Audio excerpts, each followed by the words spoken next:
Hello students. तो आज हम जो हमारा नया टॉपिक लेक्चर नंबर 3 जो क्लास 12th का हमारा चल रहा है, तो उसको आगे नेक्स्ट बढ़ाते हुए लेक्चर नंबर 3 में हम क्या पढ़ेंगे। हम क्या पढ़ने जा रहे हैं आज? ग्राउंड वेव और ग्राउंड वेव और सरफेस वेव प्रोपोगेशन, जो कि मोस्ट इम्पॉर्टेंट टॉपिक है हमारा पेपर के पॉइंट ऑफ व्यू से क्लास 12th का। ग्राउंड वेव और सरफेस वेव प्रोपोगेशन। अब प्रोपोगेशन क्या होता है कि वेव्स का ट्रैवल करना। ठीक है, टॉपिक का नाम क्या है? ग्राउंड वेव और सरफेस वेव प्रोपोगेशन। देखो, मैं डायरेक्ट बात करूंगा, सीधा उतना ही बात करेंगे जितना आपको एग्जाम के पॉइंट ऑफ व्यू से लिखना है। ठीक है। अच्छा, अब देखो ज़रा, इसमें क्या होता है? ग्राउंड वेव प्रोपोगेशन और सरफेस वेव प्रोपोगेशन भी इसको बोला जाता है। देखो, हमारा कोई भी सिग्नल, जब भी हम कोई सिग्नल भेजते हैं ना, तो उस सिग्नल को हम in the form of waves भेजते हैं। ये आपको याद है? ठीक है। अगर हम अर्थ के सरफेस के अलोंग, मतलब जहाँ पर हम चलते हैं उसी रास्ते के अलोंग अगर हम वेव्स को भेजें एक जगह से दूसरी जगह पे, मतलब ट्रांसमीटर से रिसीवर तक भेजें, किसको? वेव्स को भेजें। कैसे? अर्थ के सरफेस के अलोंग। मान लीजिए ये अर्थ का सरफेस है, सपोज कर लेते हैं ये अर्थ का सरफेस है, और ये सरफेस के ही ऊपर ऊपर से इसी रास्ते से हम वेव्स को क्या कर रहे हैं? भेज रहे हैं आगे को। ठीक है। तो इस टाइप के प्रोपोगेशन ऑफ वेव्स को क्या बोला जाता है? ग्राउंड वेव और सरफेस वेव प्रोपोगेशन। ठीक है। यहाँ पे मैं लिख देता हूँ डायरेक्शन ऑफ ट्रेवल, और ये इसकी डायग्राम है कि ये किसके लिए बनाई है मैंने लाइन। ये क्या आ गया हमारा? अर्थ का सरफेस है जो ये बॉक्स से बनाया है, और ये एरो किसके लिए बनाया है कि इस डायरेक्शन में हमारा कौन ट्रेवल कर रहा है? सरफेस वेव और ग्राउंड वेव। अब इसको सरफेस वेव या ग्राउंड वेव क्यों बोला जाता है? क्योंकि ये अर्थ के सरफेस के बिल्कुल अलोंग, उसी अर्थ, जैसे अर्थ का सरफेस है वो अर्थ के सरफेस के बिल्कुल पास पास इसको भेजा जाता है। ठीक है, इस वेव को। अच्छा, अब देखो, वेव मतलब सिग्नल भेज रहे हैं हम किसी एक जगह से दूसरी जगह पे। अब क्या होता है, जैसे ही हम क्या करते हैं, अर्थ के सरफेस के अलोंग किसी वेव को भेजते हैं, तो आपको पता है वेव, कोई भी वेव है, ठीक है, उसमें दो कंपोनेंट्स कौन कौन से होते हैं? Electric component and magnetic field component. तो क्या होता है, जैसे ही हम किसी वेव को अर्थ के सरफेस के अलोंग आगे को भेजते हैं, तो जो इसका वेव का इलेक्ट्रिक कंपोनेंट है ना, जो ये इलेक्ट्रिक कंपोनेंट, ये क्या कर देता है? अर्थ के सरफेस में चार्जेस को इंड्यूस करवा देता है। क्या करता है? अर्थ के सरफेस में चार्जेस को इंड्यूस करवा देता है। अर्थ के सरफेस में जैसे मान लो negative positive negative positive negative positive negative positive, ऐसे ऐसे चलता रहता है। जैसे वेव चलेगी तो वेव का जो इलेक्ट्रिक फील्ड कंपोनेंट है वो क्या करेगा? अर्थ के सरफेस में क्या कर देगा? चार्जेस इंड्यूस करवा देगा। ठीक है। अब क्या है, यहाँ पर हम देख सकते हैं, तो इलेक्ट्रिक फील्ड कंपोनेंट बनाऊंगा तो कुछ इस तरीके से बनाऊंगा इलेक्ट्रिक फील्ड कंपोनेंट। ये जो एरोस बना रहा हूँ ये किसके लिए बना रहा हूँ? इलेक्ट्रिक फील्ड कंपोनेंट के लिए, क्योंकि हमें पता है इलेक्ट्रिक फील्ड की डायरेक्शन हमेशा पॉजिटिव से नेगेटिव की तरफ होती है। तो एरो डाउनवर्ड बनाया है, यहाँ पे अगर पॉजिटिव चार्ज आ गया तो यहाँ से पॉजिटिव से नेगेटिव की तरफ, और यहाँ पे नेगेटिव की तरफ, यहाँ पे पॉजिटिव से नेगेटिव की तरफ, यहाँ से फिर नेगेटिव की तरफ, यहाँ से फिर ऊपर नेगेटिव की तरफ क्योंकि यहाँ पॉजिटिव है, फिर यहाँ पे फिर नेगेटिव की तरफ, और यहाँ से फिर पॉजिटिव की तरफ, ऐसे ऐसे चलता जाएगा। तो हम क्या देख रहे हैं कि जैसे ही कोई वेव अर्थ के सरफेस के अलोंग बिल्कुल अर्थ के पास पास चल के मूव करते हुए जाती है ना, प्रोपोगेट होती है, तो उस टाइम पे क्या होता है कि वो जो वेव का इलेक्ट्रिक फील्ड कंपोनेंट है, उस वेव का इलेक्ट्रिक फील्ड कंपोनेंट है वो क्या कर देता है? अर्थ के सरफेस में चार्ज को इंड्यूस करवा देता है। और कैसा चार्ज इंड्यूस करवा देता है? Alternate charges. अल्टरनेट मतलब नेगेटिव फिर पॉजिटिव ऐसे। तो ये मैंने किसकी डायरेक्शन में बनाई हुई है? इलेक्ट्रिक फील्ड कंपोनेंट की, जो इस वेव का है। ठीक है। अच्छा, अब होगा क्या, जैसे ही ये वेव ट्रैवल होगी इसके साथ ये चार्जेस भी क्या करने लगेंगे? अर्थ के सरफेस में मूव करने लगेंगे। जो अर्थ का सरफेस है जहाँ पर हम मूव करते हैं वहाँ पे चार्जेस भी मूव करने लगेंगे वेव के साथ मूव करते करते। और अगर चार्जेस अल्टरनेट हैं और मूव कर रहे हैं, चार्जेस जब मूव करते हैं तो क्या प्रोड्यूस होती है? करंट प्रोड्यूस होती है। तो इसका मतलब क्या हो रहा है, इस वेव के साथ एक करंट भी मूव कर रही है, और वो करंट कैसी है? अल्टरनेटिंग करंट भी मूव करने लगती है वेव के साथ साथ। ठीक है, यहां तक बात समझ आ गई? अच्छा, अब क्या होता है कि इस वेव के साथ जैसे ही अब चार्जिस या फिर अल्टरनेटिंग करंट मूव करती है तो क्या होता है, जो हमने ये वेव भेजी हुई है सिग्नल वेव, या हमने जो सिग्नल भेजा है in the form of wave, इसकी पावर क्या हो जाती है, कम हो जाती है सिग्नल की। मतलब सिग्नल की एनर्जी क्या हो जाती है, लूज हो जाती है। जैसे ही आगे आगे सिग्नल बढ़ता जाता है तो अल्टरनेटिंग करंट भी इसके साथ मूव करती जाती है। और अल्टरनेटिंग करंट आती कैसे है, इस वेव का जो इलेक्ट्रिक फील्ड कंपोनेंट होता है वो चार्ज को इंड्यूस करवा देता है अर्थ के सरफेस में। ठीक है।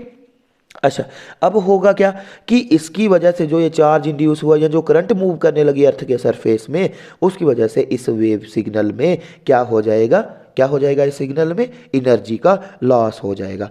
और इसी वेव सिग्नल में जो एनर्जी या पावर का लॉस होता है, loss of power in wave signal, जो आपने ये वेव भेजी इसकी पावर में क्या हो जाएगा, लॉस हो जाएगा। और इस प्रोसेस को क्या बोला जाता है, इज कॉल्ड अटेनुएशन। क्या बोला जाता है, अटेनुएशन। याद रखना है अटेनुएशन क्या होती है, सिग्नल जितना आपने सिग्नल यहाँ से भेजा यहाँ तक भेज रहे हैं सपोज करो, तो इसमें क्या होगा, उतना सिग्नल नहीं पहुँचेगा वहाँ तक, सिग्नल की स्ट्रेंथ क्या हो जाएगी, वीक हो जाएगी, वीक सिग्नल हमें यहाँ तक मिलेगा।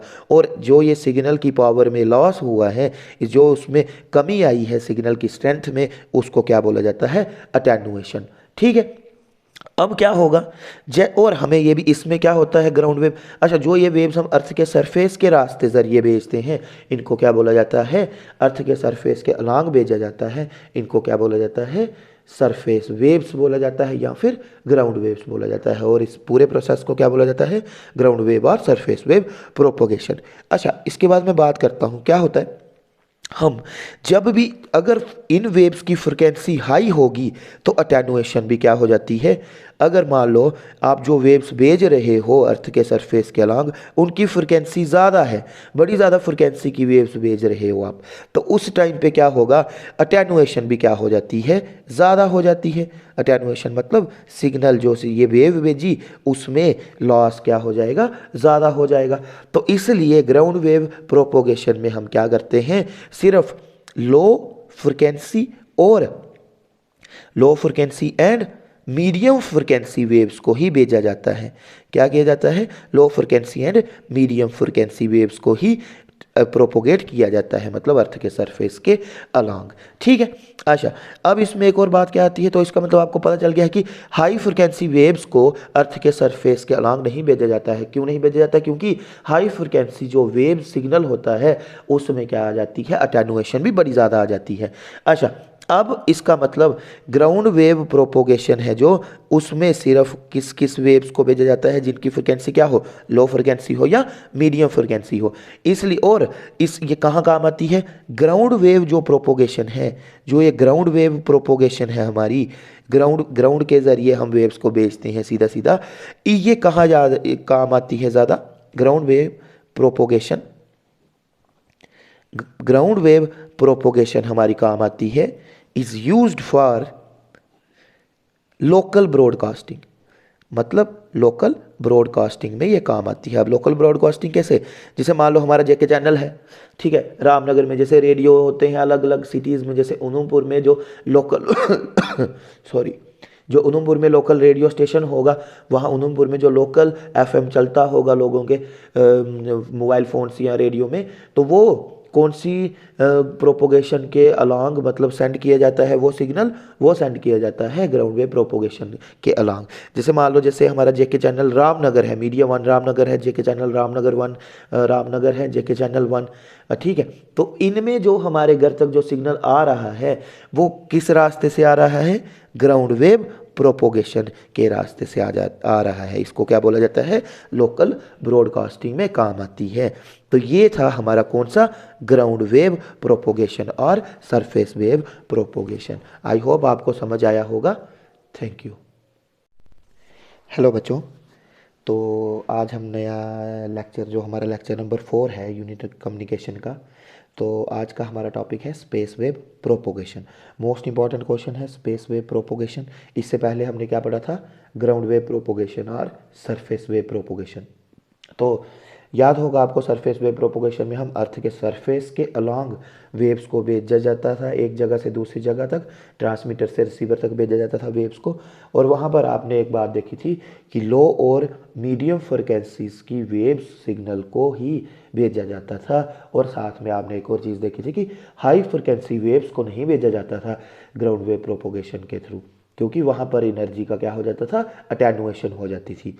ठीक है। अच्छा, अब जरा देखते हैं हम कौन सा टॉपिक, स्पेस वेव प्रोपोगेशन। तो मन में आ रहा होगा कि लो और हाई सॉरी लो और मीडियम फ्रिक्वेंसी वेव्स को तो हम ग्राउंड के अलॉन्ग भेज सकते हैं, मतलब अर्थ के सरफेस के अलॉन्ग भेज सकते हैं, अर्थ के बिल्कुल पास पास से भेज सकते हैं। ठीक है। पर अब हाई फ्रिक्वेंसी वेव्स का क्या, अगर हम हाई फ्रिक्वेंसी वेव्स को अर्थ के सरफेस के बिल्कुल पास पास से भेजें या ग्राउंड के बिल्कुल पास पास से भेजें तो क्या हो जाएगा, वो तो पूरी की पूरी थोड़ा सा डिस्टेंस ट्रेवल करने के बाद ही क्या हो जाएगा, सिग्नल खत्म हो जाएगा। मतलब वो जो वेव होगी वो खत्म हो जाएगी। क्यों? क्योंकि उस वेव सिग्नल में क्या हो जाएगी, अटेनुएशन हो जाएगी। हमें पता है कि जितनी ज़्यादा फ्रिक्वेंसी होगी वेव्स की उतनी ज़्यादा क्या हो जाती है, अटेनुएशन।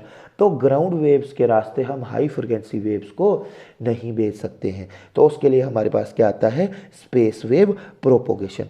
मान लेते हैं, अब देखते जाइए स्पेस वेव प्रोपोगेशन क्या है कि स्पेस थ्रू स्पेस, जो ग्राउंड के ऊपर वाला जो सरफेस है, मतलब जो हमारा एटमॉस्फेयर है, एटमॉस्फेयर में भी स्पेसिफिकली ट्रोपोस्फियर से हम वेव्स को पहले ट्रोपोस्फियर में भेजेंगे, फिर ट्रोपोस्फियर से कहाँ भेजेंगे, अगले जहाँ रिसीवर होगा। पहले एक ट्रांसमीटर से, ट्रांसमीटर क्या करेगा, वेव सिग्नल को भेजेगा और कहाँ भेजेगा, वो अर्थ के सरफेस के अलॉन्ग नहीं भेजेगा। कैसे भेजेगा, ट्रोपोस्फियर में भेजेगा। पहले ट्रोपोस्फियर आपको पता है, ट्रोपोस्फियर क्या होता है, troposphere is the layer of atmosphere just close to the earth surface. Earth के सरफेस के पास बिल्कुल जो हमारे एटमॉस्फेयर की पहली लेयर है उसका नाम क्या है, ट्रोपोस्फियर। ठीक है। ट्रोपोस्फियर के जरिए हम क्या करते हैं, वेव्स को भेजते हैं। देखो देखते जाओ, अब यहाँ पे क्या है, मान लेते हैं ये हमारा अर्थ है। ठीक है, अर्थ का सरफेस है। अच्छा, यहाँ पर लगा हुआ एक एंटीना, और आपको पता है टावर लगे होते हैं, एक एंटीना है यहाँ पर। ठीक है। अब ये कौन सा एंटीना है, इसको मैं बोल देता हूँ, ये कौन सा एंटीना है, ट्रांसमीटर। और ये कौन सा है, रिसीवर एंटीना। यहाँ से वेव्स को भेजेंगे और कहाँ भेजेंगे, यहाँ पे। ये है अर्थ का सरफेस, ऐसे नहीं वेव्स को भेजेंगे। अब देखते जाओ इसमें क्या होता है, आपको अगर पता हो तो क्या होता है, जैसे जैसे ये हमारा क्या है इधर यहाँ पे, अगर इसको मैं ऐसे बना दूँ, लाइन से मैं दिखा देता हूँ कि यहाँ पर क्या है, ये ट्रोपोस्फियर, जो ये लाइनें बनाई है एटमॉस्फेयर है, और एटमॉस्फेयर की कौन सी लेयर है, ट्रोपोस्फियर है ये। ठीक है। अच्छा, अब बात करते हैं, ये कौन सा एंटीना है, ट्रांसमीटर, जो वेव्स को भेजेगा। और ये कौन सा है, रिसीवर, रिसीविंग एंटीना भी बोलते हैं इसको। अच्छा, अब क्या होगा, सिंपल सी बात क्या है इसमें, बिल्कुल आसान सा ये स्पेस वेव प्रोपोगेशन का टॉपिक है। इसमें क्या होगा, देखो जैसे ही हमें पता है, जैसे ही हम ऊपर ऊपर जाते जाते हैं, अर्थ के सरफेस के ऊपर ऊपर जाते जाते हैं, तो अर्थ का टेम्परेचर क्या होता जाता है, डिक्रीज होता जाता है। टेम्परेचर डिक्रीज होने से क्या होता है कि ये ऊपर वाला मीडियम क्या बन जाता है, रियरर, और नीचे वाला मीडियम कैसा बन जाता है, डेंसर। जिससे मिराज इफेक्ट में हुआ था। अच्छा, अब जैसे ही हमारी कोई वेव गई, ट्रांसमीटर ने वेव भेजी किसमें, ट्रोपोस्फियर में, और अगर एंगल ऑफ, देखो यहाँ पे क्या बना रहा हूँ, ये है एंगल ऑफ इंसिडेंस, और अगर एंगल ऑफ इंसिडेंस हमारा ग्रेटर हुआ किससे, क्रिटिकल एंगल से, तो क्या हो जाएगा, वेव यहाँ से रिफ्लेक्ट हो जाएगी, आगे नहीं जाएगी, रिफ्रैक्ट नहीं होगी, क्या हो जाएगी, रिफ्लेक्ट हो जाएगी। और रिफ्लेक्ट होके कहाँ जाएगी, रिसीविंग एंटीना के पास पहुँच जाएगी हमारी वेव। ठीक है।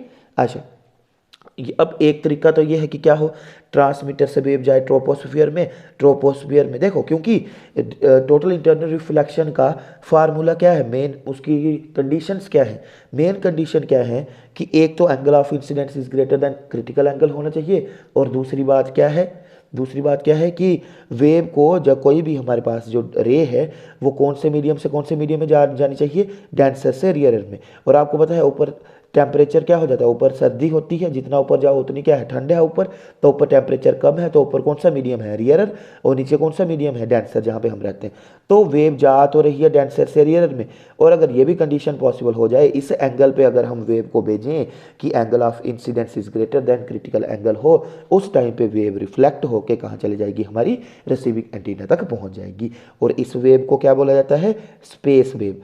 जिन वेव्स को हम किस रास्ते से भेजते हैं? ट्रोपोस्फियर के रास्ते से एक जगह से दूसरी जगह भेजते हैं, उसको क्या बोला जाता है? Space wave. और स्पेस वेव्स ऐसी वेव्स होती हैं जिनकी फ्रिक्वेंसी क्या होगी, अब आप खुद ही बताओ, जिनकी फ्रिक्वेंसी बड़ी ज़्यादा हाई होगी, जिनकी फ्रिक्वेंसी बड़ी ज़्यादा हाई होगी। और इनकी फ्रिक्वेंसी लगभग 30 मेगा हर्ट्ज से लेके 200 मेगा हर्ट्ज तक होगी इनकी फ्रिक्वेंसी। ठीक है, अब देखो स्पेस वेव्स को कैसे भेजा जाता है। एक तरीका तो ये है कि टोटली इंटरनल रिफ्लेक्शन के थ्रू हम इनको भेजें। एक तरीका क्या है? डायरेक्ट ट्रोपोस्फियर में डायरेक्ट ट्रांसमीटर से डायरेक्ट कहाँ भेज दें? रिसीवर तक भेज दें।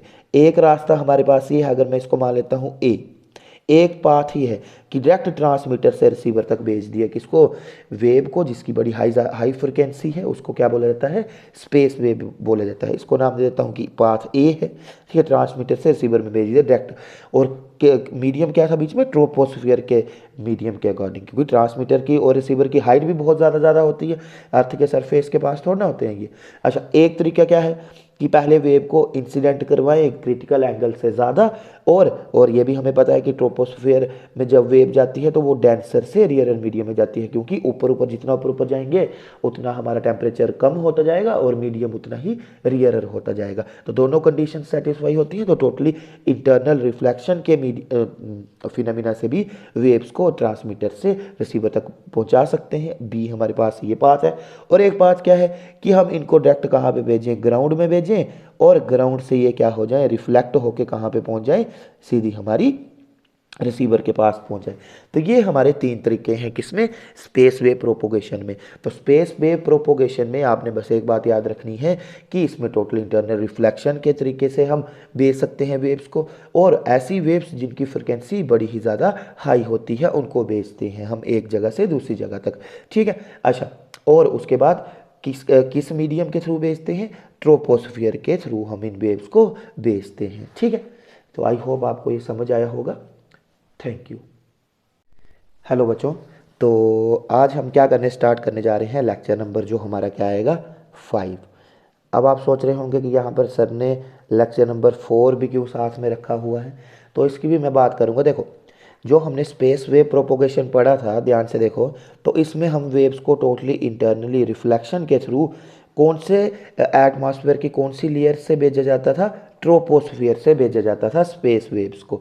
ठीक है, अब इसी पहले स्पेस वेव की थोड़ी सी और बात कर लेते हैं लेक्चर नंबर 4 में। देखो, इसी स्पेस वेव प्रोपोगेशन को एक और नाम से जाना जाता है। किस नाम से जाना जाता है? Line of site propagation. किस नाम से जाना जाता है? लाइन ऑफ साइट प्रोपोगेशन नाम से जाना जाता है। किसको? स्पेस वेव प्रोपोगेशन को। ठीक है, और ये कम्युनिकेशन मतलब इन वेव्स को किस, इनका यूज़ क्या है, कहाँ पे यूज़ होती हैं ये? टीवी और माइक्रोवेव कम्युनिकेशन में माइक्रोवेव्स को भेजा जाता है और रेडियो वेव्स को भेजा जाता है। किसमें? कम्युनिकेशन में।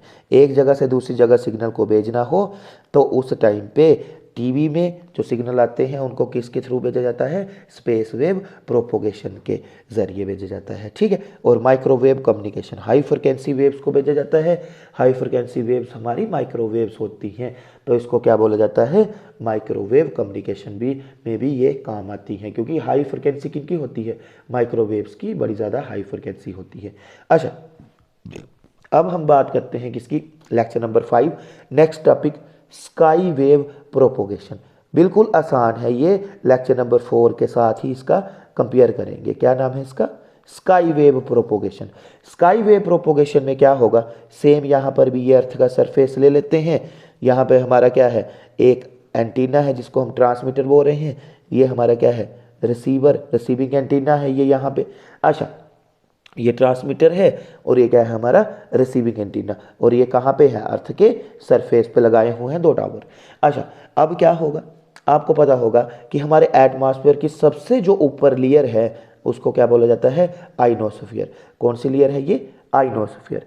अच्छा, अब आइनोस्फीयर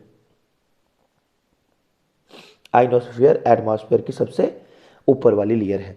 अच्छा, यहाँ पर क्या हो रहा था स्पेस वेव प्रोपोगेशन में? अगर आप देखो तो वेव्स थी, जो स्पेस वेव्स थी, इनको ट्रोपोस्फियर के थ्रू भेजा जा रहा था। कहाँ पे? ट्रांसमीटर से रिसीवर में। और अगर हम ट्रांसमीटर से वेव्स को आइनोस्फीयर में पहले भेजें और आइनोस्फीयर से फिर कहाँ भेजते हैं उनको, इसमें जो हमारा रिसीवर है वहाँ पर भेजते हैं वेव्स को, तो इस टाइप ऑफ प्रोपोगेशन को क्या बोला जाता है, स्काई वेव प्रोपोगेशन। कंडीशन इसमें भी सेम होगी। यहाँ पर क्या हुई है, यहाँ पर हुई है टोटल इंटरनल रिफ्लेक्शन। मतलब अगर हम लाइट रे को, सॉरी लाइट रे नहीं, अगर हम इलेक्ट्रोमैग्नेटिक वेव जो हमने ये रेडियो वेव भेजी है, इसमें अगर angle of incidence is greater than critical angle होगा, उस टाइम पे ये वेव क्या हो जाएगी, रिफ्लेक्ट हो जाएगी और कहाँ तक पहुँच जाएगी, हमारे रिसीवर तक पहुँच जाएगी, रिसीविंग टावर या रिसीविंग एंटीना तक पहुँच जाएगी। अच्छा, दोनों में फ़र्क क्या है, बस इतना ही फ़र्क है इसमें स्पेस वेव प्रोपोगेशन और स्काई वेव प्रोपोगेशन में। इसमें भेजा जाता है माइक्रोवेव्स को, इसमें किसको भेज रहे हैं हम, रेडियो वेव्स को भेजा जाता है। किसको भेजा जाता है, रेडियो वेव्स को भेजा जाता है आइनोस्फीयर के थ्रू। अगर हमें बड़ा ही ज़्यादा लॉन्ग डिस्टेंस ट्रेवल करवाना हो तो हम आइनोस्फीयर के ज़रिए क्या करते हैं, वेव्स को भेज देते हैं, रेडियो वेव्स को। ठीक है, बड़ा दूर दूर भेजना, जैसे रामनगर से मान लो ऑस्ट्रेलिया में कोई सिग्नल भेजना है तो हम किसके थ्रू भेजते हैं, स्काई वेव प्रोपोगेशन से भेजते हैं। ठीक है, और किनको भेजा जाता है, रेडियो वेव्स को, क्योंकि रेडियो वेव्स एक जगह से दूसरी जगह बड़े दूर तक डिस्टेंस को ट्रेवल कर लेती हैं। ठीक है, अच्छा, और ये था हमारा क्या, स्काई वेव प्रोपोगेशन। इसके साथ हमने क्या क्या पढ़ा, अब मैं आपको रिवाइज करवा दूंगा, इसी वीडियो में मैं आपको पूरा रिवाइज करवा दूंगा। ग्राउंड वेव प्रोपोगेशन में क्या होता था, अगर हम याद करें, ग्राउंड वेव प्रोपोगेशन में क्या होता था, ध्यान से सुनना मेरी बातों को। ग्राउंड वेव प्रोपोगेशन में हम क्या करते थे, अर्थ के सरफेस के अलॉन्ग वेव्स को भेजते थे और वहाँ पर क्या होता था, अल्टरनेटिंग करंट प्रोड्यूस हो जाती थी अर्थ के सरफेस में, और जो हमारे सिग्नल वेव को खा जाती थी, मतलब उसकी स्ट्रेंथ को कम कर देती थी और सिग्नल लॉस हो जाता था। और इसको क्या बोला जाता है, जब सिग्नल हमारे सिग्नल की स्ट्रेंथ लॉस हो जाए, इसको क्या बोला जाता है, अटेन्युएशन।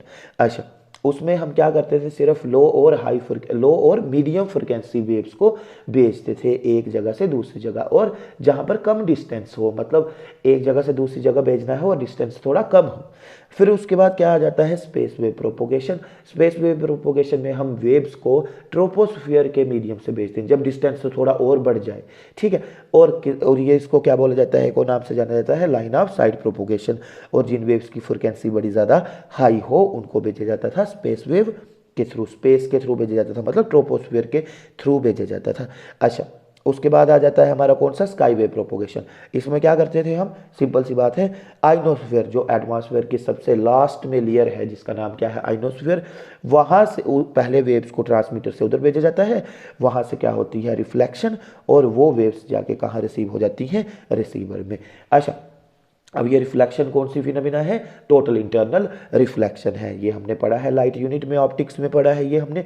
क्या होता है कि आइनोस्फीयर का जो टेम्परेचर है वो बड़ा ही कम होगा, तो वो एक्ट करेगा कैसे, रियरर मीडियम का। और देखो हमारी वेव कौन से मीडियम से कौन से मीडियम में जा रही है, यहाँ पे अगर देखें लेक्चर नंबर 5 में स्काई वेव प्रोपोगेशन में, तो डेंसर से रियरर मीडियम में जा रही है, मतलब हाई टेम्परेचर से लो टेम्परेचर में वेव जा रही है।